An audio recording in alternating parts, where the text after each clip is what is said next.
Од денеска државата е зафатена со високи температури од портокалова фаза. Поради тоа, владата и Министерството за здравство со препораки за ослободување од работа на бремените жени и хронично болните лица. Зголемени се повиците на брзата помош, кои дел се за совети, дел се интервенции. Деновиве поради топлотниот бран зголемен е и бројот на колапси. Од брзата помош порача хронично болните лица редовно да ја земаат пропишаната терапија во консултација со матичните лекари.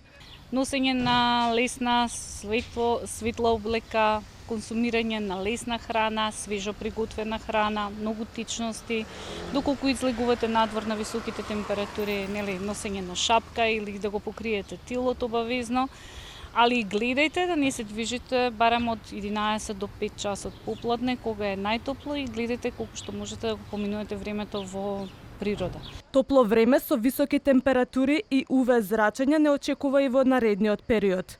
Денес се очекува максималните температури да бидат во интервал од 32 до 40 степени, а веќе во следните 2 дена од 35 до 41 степен, а во недела можно е во делови од земјата максималната температура да достигне и до 42 степена. Ги прашавме граѓаните како се справуваат со топлото време и еве што ни одговорија.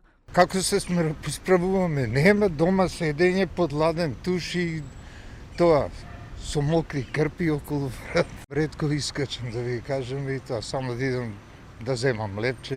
Пиење многу вода, многу течности и движење во периодот од денот кога е темно. Се криеме дома, се ладиме, се хидрираме доволно, потенко памучно облечени. Поради високите температури зголемена е и појава на труење со храна и цревни заболувања, па се препорачува термичка подготовка на храната и задолжително миење на зеленчукот и овошето пред негова употреба.